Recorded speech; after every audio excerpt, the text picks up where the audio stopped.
శ్రీకృష్ణ జగద్గురు పరబ్రహ్మణే నమః. ఓం నమో శ్రీ వేదవ్యాసాయ నమః. ఓం శ్రీ సద్గురు పూర్ణానంద స్వామినే నమః. ఓం శుక్లాం భరధరం విష్ణుం శశివర్ణం చతుర్భుజం ప్రసన్నవదనం ధ్యాయేత్ సర్వవిఘ్నోపశాంతయే. ఓం వ్యాసాయ విష్ణురూపాయ వ్యాసరూపాయ విష్ణవే నమో వై బ్రహ్మనిధయే వాసిష్ఠాయ నమో నమః. ఓం నారాయణం నమస్కృత్య నరం చైవ నరోత్తమం దేవీం సరస్వతీం వ్యాసం తతో జయముదీరయేత్. శ్రీ భగవద్గీత.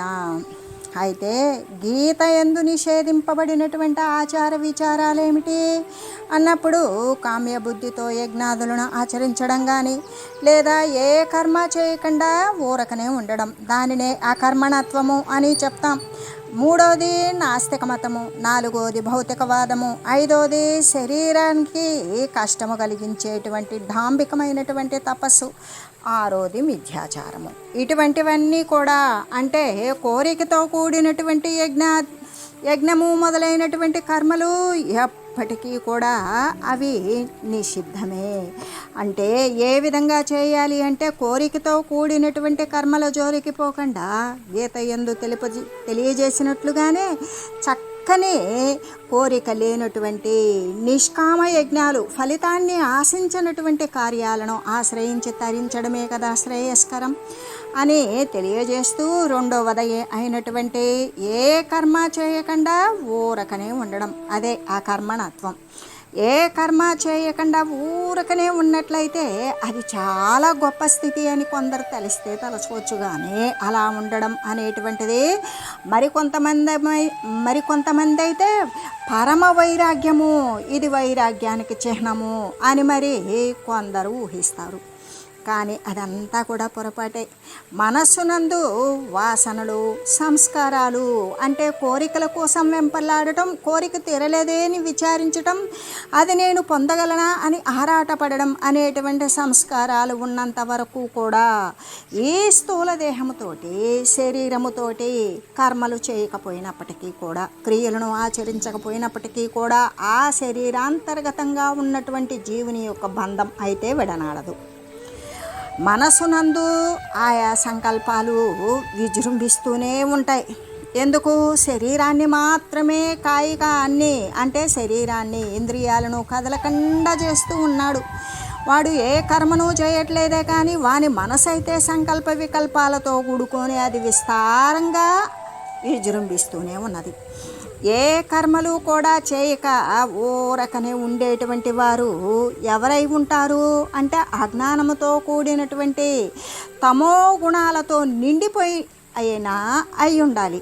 లేకపోతే కేవలము విశుద్ధ సత్వముతో నిండిపోయినటువంటి నిర్వికల్ప సమాధిస్థులే, ఏ సంకల్ప వికల్పాలు కూడా లేకుండా తన యొక్క శారీరక పరిసర స్పృహ కూడా లేకుండా ఉన్నవారైనా సరే అయి ఉండవాలి. అయితే ఇందులో మనం చెప్పుకున్నట్లుగానే ఈ విశుద్ధ సత్వంతో నిండిపోయి నిర్వికల్ప సమాధిస్థులై ఉన్నటువంటి వారు మాత్రం లోకంలో చాలా తక్కువ అంటే తక్కువ. అటువంటి వారే కదా పరమ పూజ్యులు. వారి యొక్క హృదయం అయితే వాసనలు నశించి ఉంటాయి. వారికి దేని యందు కూడా ఈ వస్తువును గ్రహించాలి, దీనివల్ల సుఖం ఉన్నది, ఈ వస్తువును వదిలించుకోవాలి, దీనివల్ల కష్టం ఉన్నది అనేటువంటి హేదోపాదేయమైనటువంటివి ఆలోచనలు వాళ్ళకు ఉండవు. ఈ వస్తువుని స్వీకరించడం వల్ల సుఖమని, ఈ వస్తువులను పరిత్యజించడం వల్ల సుఖమని ఈ విధంగా భావించడం అనేటువంటి వారికి ఏ కోరికలు, ఏ వాసనలు లేకపోవడం వల్ల వారికి సంస్కారాలు అనేటువంటివి రహితమై ఉంటారు. అందుకే వారికి ఏ కల్మషం ఉండదు, నిష్కల్మషంగా ఉంటుంది వారి యొక్క హృదయం. వారు కర్మలు చేసినా కూడా లేదా చేయకపోయినా కూడా, ఎందుకు? వాడు అంతర్గతమైనటువంటి సంగము లేకుండా ఉంటున్నాడు. వాడు కాయికమైనటువంటి కర్మలు చేసినా చేయకపోయినా సరే వానికి అసలు ఎప్పటికీ కూడా బంధం లేదు. కానీ తక్కిన వారైతే ఆ విధంగా కాదు కదా. ఎందుకంటే వారు తప్పనిసరిగా మనసుతో సంగము లేకుండా ఉన్నటువంటి వారు కర్మలు చేసినా చేయకపోయినా వారు బంధములో అనేటువంటిది పడరు. కానీ మరి మిగిలిన వారైతే తప్పనిసరిగా కర్మలు చేసే తీరాలి. ఎందుకు అంటే తమో గుణం నుండి మొట్టమొదట ఒకవేళ సోమరితనానికి అలవాటు పడి ఈ కాయికమైనటువంటి ఇంద్రియాలతో కూడిన కలేబరాన్ని కదలకుండా ఈ కర్మేంద్రియాలతో కూడుకొని కదలకుండా ఉంచినప్పటికీ కూడా వారి యొక్క మనసు విజృంభిస్తూనే ఉన్నది, అజ్ఞానంతో నిండిపోయి ఉన్నది, సోమరితనానికి అలవాటు పడిపోయి ఏ విధంగా అదే గొప్ప స్థితి అని తలుస్తూ ఉన్నారు. ఎందుకు? శరీరం కదలకపోతే కదిలించకపోతే గొప్ప స్థితి అనుకుంటున్నారు. మనసు కదలకపోతే అది స్థితి, అది శుభకరమైనటువంటి స్థితి, అదే మరొక శరీరాలను కొని తెచ్చుకునేటువంటి బంధాన్ని విడిపించుకునేటువంటి స్థితి. కానీ ఇలా తమో గుణముతో నిండిపోయినటువంటి వారు ఏం చేస్తారు అంటే కదలకుండా శరీరాన్ని కూర్చోబెడుతూ వేళకు వచ్చింది ఎవరైనా పెట్టింది తింటూ కాలం గడిపేస్తూ ఉంటారు. అదే పరమ వైరాగ్యానికి గుర్తు అని కూడా ఊహిస్తూ ఉంటారు. అయితే ఇక్కడ తమో గుణము నుండి కర్మ ఎందుకు, మిగిలిన వారంతా కర్మలు ఎందుకు చేయాలి అంటే తమో గుణము నుండి వాడు రజోగుణానికి వెళ్ళాలి. అజ్ఞాన స్థితి నుండి వాడు మళ్ళీ రాజసికమైనటువంటి ప్రజ్ఞావంతమైనటువంటి స్థితికి వెళ్ళాలి. ఆ రజోగుణం నుండి వాడు సత్వగుణానికి వెళ్ళాలి. అలా అంటే అజ్ఞానము నుండి ఒకంత అజ్ఞానాన్ని నశింపజేసుకున్నటువంటి స్థితికి వచ్చి అక్కడ నుండి కూడా మరి అజ్ఞానము పూర్తి స్థాయిలో నశింపజేసుకునేటువంటి సత్వగుణానికి రావాలి. అలా సత్వగుణం నుండి కూడా అంటే ఇప్పుడు సత్వగుణమైన తమోగుణమైన రజోగుణమైన ఏదైనా గుణము గుణమే, అది ఆ విధంగా ప్రవర్తిల్లుతూ దాని ప్రకారమైనటువంటి వాసనలు ఉండియే ఉంటాయి. కాబట్టి ఇక్కడ సత్వగుణము నుండి కూడా విశుద్ధమైనటువంటి సత్వగుణానికి అంటే సత్వగుణము నుండి విశుద్ధ తత్వానికి వెళ్ళిపోవాలి. దానినే కదా మనం గుణాతీత స్థితి నిర్గుణ స్థితి అని చెప్పేది. అయితే ఈ తమోగుణం నుండి రజోగుణానికి, రజోగుణం నుండి సత్వగుణానికి, సత్వగుణం నుండి విశుద్ధ తత్వానికి లేకపోతే గుణాతీతానికి ప్రయాణం చేయవలసి ఉన్నది కదా. ఇటువంటి స్థితిలో ఏ కర్మలు చేయకుండా ఊరకనే ఉండడం కేవలము మూర్ఖత్వమే కదా అవుతుంది. దాని చేత జీవితం ఏమవుతుంది?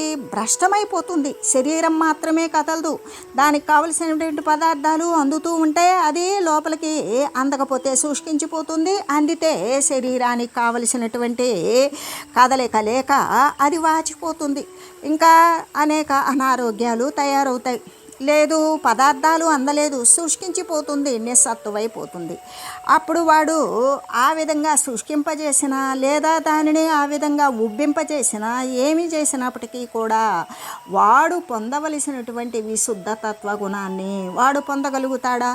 వానికి జ్ఞానవంతమైనటువంటి స్థితి వానికి లభిస్తుందా? లభించదు.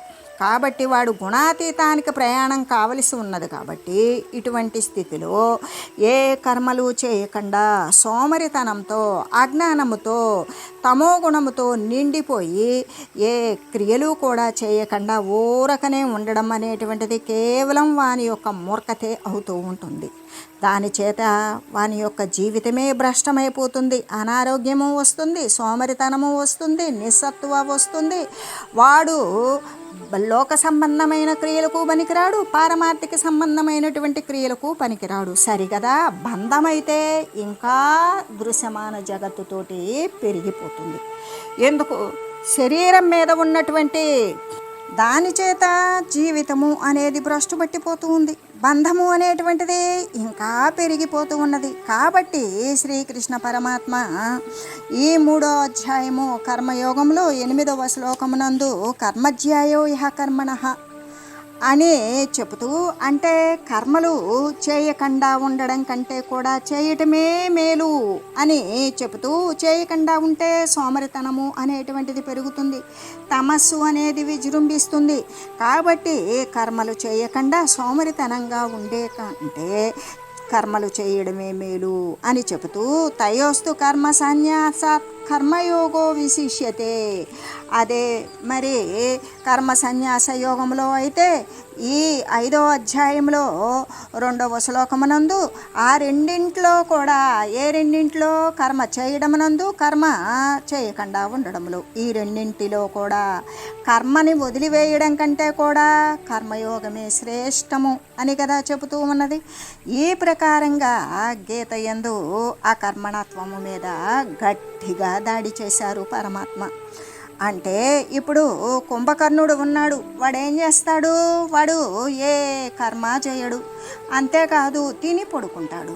అంటే దానివల్ల తమస్సు చీకటి అజ్ఞానముతో నిండిపోయాడు. అంతకంటే కూడా రజోగుణముతో కూడి ఉన్నటువంటి రావణాసురుడే మేలు కదా, ఒక కర్మ చేస్తూ ఉంటాడు కదా. అంటే కుంభకర్ణుని కంటే రావణాసురుడే మేలు. ఏ విధంగా? తమోగుణం కంటే రజోగుణమే మేలు అని చెబుతూ ఈ రజోగుణం కంటే కూడా సత్వగుణమే మేలు. కాబట్టి ఏ కర్మ కూడా చేయకుండా కాలాన్ని వృధా చేయడం కంటే కూడా ఏదియో ఒక కర్మ చేయుటే కదా ఉత్తమమైనటువంటిది. ఎందుకు అన్నప్పుడు వాడు ఏ బంధాన్ని కూడా పెంచుకోడు. ఏ విధంగా అంటే వాని యొక్క మనసు కూడా కర్మయందే మరి మునిగి ఉంటుంది. కాబట్టి ఆ విధంగా వ్యర్థమైనటువంటి ఆలోచనలు చేయకుండా ఉంటాడు. కాబట్టి వాడికి సత్వగుణం అనేటువంటిది అభ్యసించడానికి ఒకంత అవకాశం ఏర్పడుతుంది. కాబట్టి ఏ కర్మ చేయకుండా కాలాన్ని వృధా చేయడం కంటే కూడా ఏదో ఒక కర్మ చేయడమే కదా ఉత్తమం. క్రమక్రమంగా కూడా ఆ చేసేటువంటి కర్మ శుద్ధ కర్మ. అంటే ఆ కర్మ శుద్ధపడిపోయిందనుకో, అప్పుడు అది శుద్ధపడినటువంటి కర్మ నిష్కామంగా మారిపోతుంది. అలా నిష్కామంగా మారిపోయినటువంటి దాని చేత చిత్తశుద్ధి అంటే వాని యొక్క చిత్తము శుద్ధత్వం ఏర్పడుతుంది. దాని ద్వారా ఎప్పుడైతే వాని యొక్క చిత్తము శుద్ధత్వం ఏర్పడుతుందో దాని ద్వారా వానికి జ్ఞానం అనేటువంటిది ప్రాప్తించడం జరుగుతూ ఉంటుంది కదా.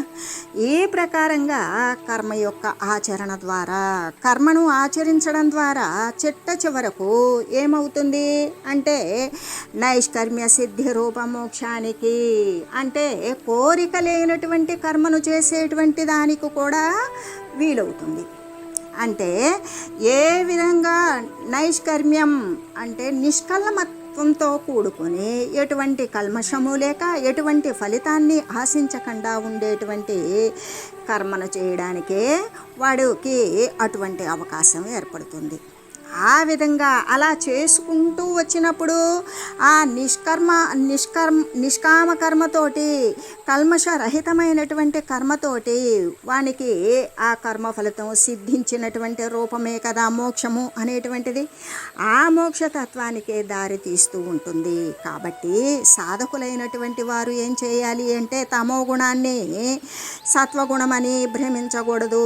కదలకుండా కూర్చోవడమే గొప్ప, కదలకుండా కూర్చోవడమే విరక్తి వైరాగ్యము అనేటువంటి భావన చేయకూడదు. ఆ భావన కేవలము భ్రమజనితమైనది. కాబట్టి ఈ తమో గుణాన్ని సాధకులు గుణము అని భ్రమించకుండా కడు జాగరూకులై ఆ కర్మణత్వాన్ని దూరంగా పారద్రోలాలి. సోమరితనాన్ని అజ్ఞానముతో కూడినటువంటి తమోమయములైనటువంటి కర్మ చేయకుండా ఉండేటువంటి అకర్మణత్వాన్ని దూరంగా వదిలివేయాలి. అంతేకాదు ఆధ్యాత్మికమైనటువంటి ఉన్నతికి దోహదం చేసేటువంటి ఏ యొక్క సత్క్రియలైతే ఉన్నవో అటువంటి గొప్ప గొప్ప మంచి మంచి జప తప అనుష్ఠాన క్రియలను ఆచరిస్తూ ఉండాలి. అలా ఆచరించినప్పుడు మాత్రమే జన్మ సాఫల్యము అనేటువంటిది జరుగుతుంది. అలా ఆధ్యాత్మిక ఉన్నతికి దోహదము చేసేటువంటి సత్క్రియలను ఆచరిస్తూ జన్మ సాఫల్యాన్ని పొందాలి అని శ్రీకృష్ణ పరమాత్మ గీత యందు ఆదేశిస్తూ ఉన్నారు అని చెబుతూ ఇప్పుడు ఇక 3వది అయినటువంటి నాస్తిక మతము. ఈ నాస్తిక మతము అన్నప్పుడు ఎలా ఉంది అంటే కనిపించేదల్లా కూడా సత్యంగానే చెప్తాడు.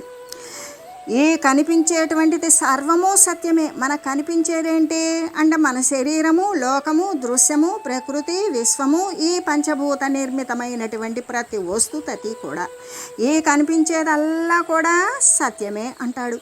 అంతేకాదు శరీరం పోతే మరొక శరీరాన్ని ధరించేటువంటిదే లేదు అని చెప్తాడు. అంటే పునర్జన్మ లేదు అని చెప్తాడు.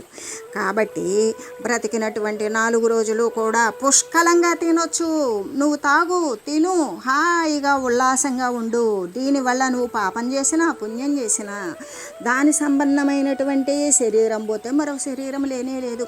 కాబట్టి నువ్వు ఎంత ఉత్సాహంగా ఏ క్రియ చేసినప్పటికీ కూడా నువ్వు ఆనందంలో మునిగిపోయేటువంటి క్రియలని ఆచరించు. విలాసంగా బ్రతుకు, తిను, త్రాగు, విలాసంగా గడుపు అనేటువంటిది స్థూల దేహ పోషణమే. అంటే ఈ యొక్క ఇంద్రియ సంఘాతమైనటువంటి దేహాన్ని పోషించుకోవడమే, సుఖవంతంగా లాలసవంతంగా చూడడమే పరమ పురుషార్థము అని నాస్తికుల యొక్క విచారణ. అయితే వాళ్ళు ఏ విధంగా ఇంతకు మించినది లేదు, ఈ శరీరం ఉన్నదా దీన్ని ఆనందింపచేయి, దానికి సౌకర్యవంతంగా ఉండే విలాసాలను అనుసరించేటట్టు చేయు, ఈ శరీరం పోయిందా మరొక శరీరము అనేటువంటిది రానే రాదు, కాబట్టి కనిపించేదే సత్యము అనేటువంటి ఈ ప్రకారంగా వారి యొక్క నాస్తికుల యొక్క విచారధార ఏ విధంగానే ఉంటుంది. అయితే ఈ గీతాచార్యులైనటువంటి పరమాత్మకు ఇటువంటి భావాలు ఏమాత్రమైనా రుచిస్తాయా? ఎప్పటికీ రుచించవు. కాబట్టి గీత 16వ అధ్యాయమున అంటే దైవాసుర సంపద్విభాగ యోగంలో అటువంటి నాస్తికుల యొక్క భావాలను పూర్తిగా ఖండించి వేశారు. అంటే శుచిత్వము, శౌచము కానీ ఆచారం కానీ అధ్యాయమున అటువంటి నాస్తికుల యొక్క భావాలను ఖండించి వారికి శుచి కానీ ఆచారము కానీ ఒక శుచిత్వము శుచి ఉండదు, బాహ్యమైనటువంటి శారీరక శుచి ఉండదు. ఆచారము ఒక సదాచారము అనేటువంటిది సత్య వస్తువుని అనుసరించాలి అనేటువంటి ఆచారము లేదు. అంటే ఒక పుణ్యపాపాల యొక్క ప్రస్తావన ఉండదు. వారి పట్ల సత్యము కూడా ఉండదు. ఎందుకు? అబద్ధజనితమైనటువంటి జీవితాలను సత్యముగా భావించేటువంటి వారు అబద్ధజనితపు జీవితాలనే సత్యముగా బ్రతుకుతూ ఉంటారు. కాబట్టి వారు సత్యము కూడా లేనటువంటి వారు. అంతేకాదు ఈ జగత్తును ఈశ్వరుడైతే సృష్టించలేదు. స్త్రీ యొక్క పురుషుని యొక్క సంయోగం వలననే జగత్తు అనేటువంటిది ఏర్పడింది అని వాదిస్తూ ఉంటారు. దీనికి మూల కారణం పరమాత్మ కానీ ఈశ్వరుడు కానీ ఒక సృజనకర్త కానీ ఎవ్వడూ లేడు. ఈ జగత్తును ఈశ్వరుడే ఏమీ సృష్టించలేదు. స్త్రీ పురుషుల యొక్క సంయోగం వలననే ఈ జగత్తు అనేటువంటిది ఏర్పడింది అని మొండిగా వాదిస్తూ ఉంటారు. అంతేకాదు దుష్పూరమైనటువంటి కామాన్ని ఆశ్రయించి ఉంటారు.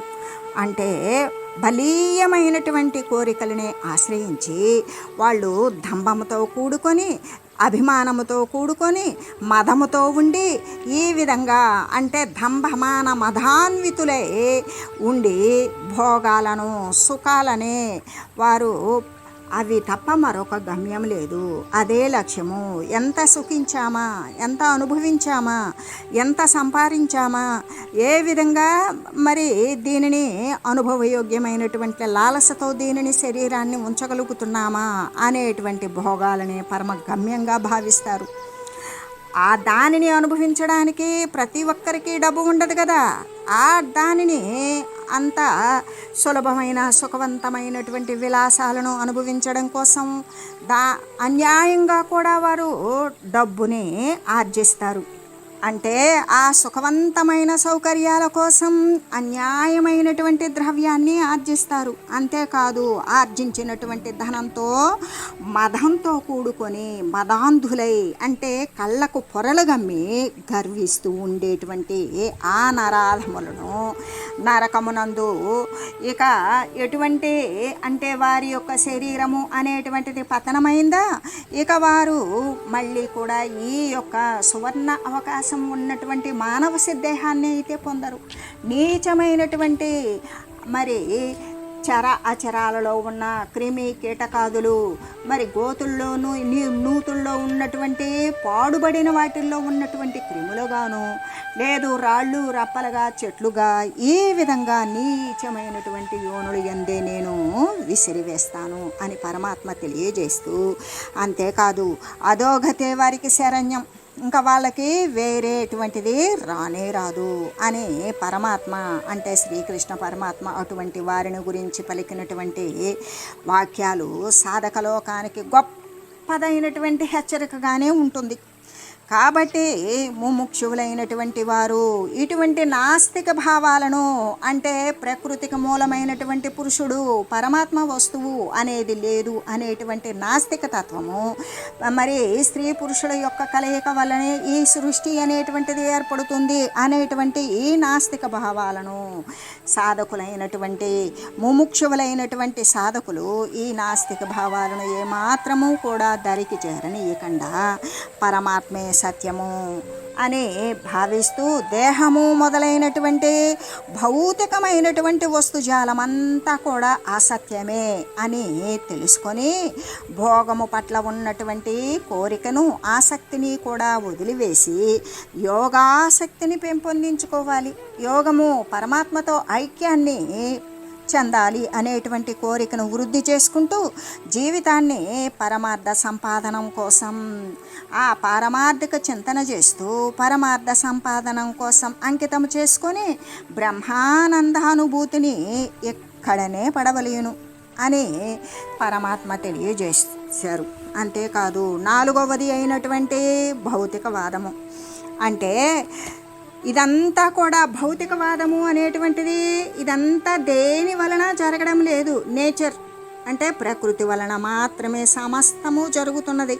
ఈ సమస్తము జరిపించడానికి మరొక పురుషుని యొక్క అవసరమే లేకుండా ఉన్నది అని చెబుతూ అలా భావిస్తూ ఈ కారణ రూపమైనటువంటి ఈ చర అచర జగత్తంతా కూడా దేనికి అధీనము అంటే ప్రకృతికే అధీనము. ప్రకృతి అనేటువంటిది స్వతహాగా చేతనమైనది, సర్వశక్తి సమన్వితమైనది అనేటువంటి ఈ భౌతికవాదాన్ని గీత అనేటువంటిది ఎప్పటికీ అంగీకరించదు. ఎందుకంటే ప్రకృతి యొక్క వ్యవహారము అంతా కూడా సత్యత్వాన్ని కూడా గీత సమ్మతించినప్పటికీ కూడా ప్రకృతిలో ఉండేటువంటి రకరకాలైనటువంటి వస్తుతతి మార్పులు చేర్పులు ఆ వస్తువుల యొక్క ఉనికి వీటి యొక్క సత్యత్వాన్ని గీత సమ్మతించినప్పటికీ కూడా ఆ ప్రకృతి అనేటువంటిది స్వయం చేతనమైనది అనేది కాదు, పురుషునికి అధీనమై ఉన్నది. స్వతహాగా అది జడమై ఉన్నది ప్రకృతి. పురుషుని వలన మాత్రమే చైతన్యాన్ని అరువు తెచ్చుకున్నది అని చెబుతూ కార్యమునందు ఆ పురుషుని నుండి పొందినటువంటి చైతన్యాన్ని తెచ్చుకొని కార్యమందు ప్రవృత్తమై అవుతూ ఉన్నది అని మనకు ఈ గీత అనేటువంటిది తెలియజేస్తూ ఉన్నది.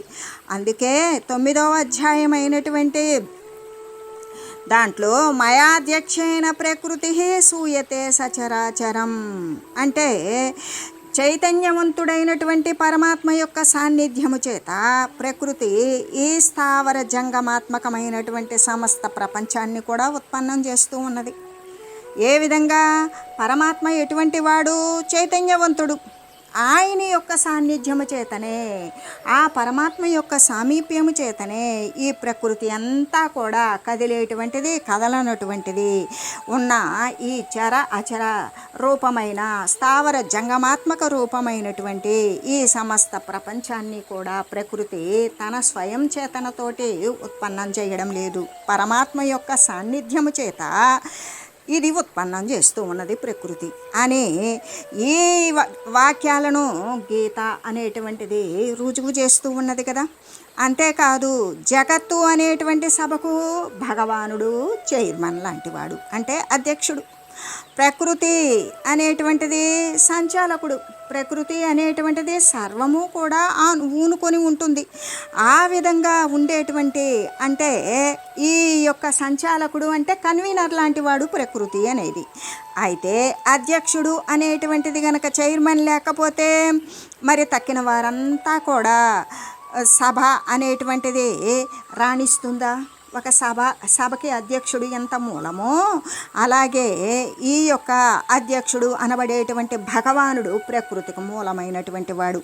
అసలు సభకు రూపము ఏ విధంగా చైర్మన్ అధ్యక్షుడు లేకపోతే ఉండదో అలాగే ఈ జగత్తు యొక్క విషయం కూడా అంతే అని తెలియాలి. ఎందుకు? ప్రకృతి నుండి ఉత్పన్నమైనది అని చూస్తున్నాం, కానీ ప్రకృతికి మూలమైనటువంటి పరమాత్మ వల్లే, పరమాత్మ యొక్క సామీప్య సాన్నిధ్యాల వల్లనే ప్రకృతిలో ఇవన్నీ కూడా ఉత్పన్న పతనాలు అనేవి జరుగుతూ ఉన్నవి, మార్పులు చేర్పులు లోనవుతూ ఉన్నవి అనే విషయాన్ని తెలుసుకోవాలి. అంటే పరమాత్మ ప్రకృతికి ఆధారభూతుడు. ఆధారం లేకపోతే ఆధేయము అనేటువంటిది నిలుస్తుందా? లేదు కదా. ఎలాగంటే సూత్రే మణిగణాయివ అన్నట్లుగానే ఈ బ్రహ్మాండము అనబడేటువంటి మణిహారాలు, అనేక బ్రహ్మాండాలు ఉన్నవి అనేటువంటి బ్రహ్మాండాల కనుక మణులు అయితే ఆ మణిహారముందు దారములాగా ఆధారభూతులై పరమాత్మ వ్యాపించి ఉన్నారు. దారము లేకపోతే మణులు అంటే ఆ బ్రహ్మాండము అనబడేటువంటి మణులు పూసలు చిందరవందరగా పడిపోతాయి కదా. అలాగే పురుషుడే గనక లేకపోతే ప్రకృతి యొక్క అస్తిత్వము కూడా ఉండనేరదు కదా అని చెబుతూ ఇంకా కూడా, ఓ అర్జున, క్షేత్రజ్ఞుడగు పరమాత్మ సమస్త క్షేత్రాన్ని కూడా ప్రకాశింపజేస్తూ ఉన్నాడు. క్షేత్రము అంటే ప్రకృతియే. ఈ ప్రకృతి ఈ విధంగా ఉత్పన్నము చేస్తున్నట్లుగా, దానిలోనే మరి పొలియంపజేస్తూ ఉన్నట్లుగా, దానిలోనే విద్యమానమై కనపడుతూ ఉన్నవి. అంటే దానికి మూలమైనటువంటి క్షేత్రాన్ని ప్రకాశింపజేసేటువంటి క్షేత్రజ్ఞుడు ఒకడు ఉన్నాడు అని 13వ అధ్యాయమైన క్షేత్రజ్ఞ విభాగ యోగంలో 34వ అధ్యాయంలో క్షేత్రం క్షేత్రీ తదా కృష్ణం ప్రకాశయతి భారత అనే శ్రీ పరమాత్మ అర్జునునితో ఈ విధంగా తెలియజేస్తూ, ఓం మంగళం పావన గీతామాత, జయ మంగళం భక్త జనావని బంధ విమోచని, భవభయహారిణి భవ్యదాయిని మంగళం. ఓం మంగళం శ్రీ కురుక్షేత్ర రణక్షోణీ విహారిణే, పార్థసారథి రూపాయ గీతాచార్యాయ మంగళం. ఓం మంగళం మహత్తు.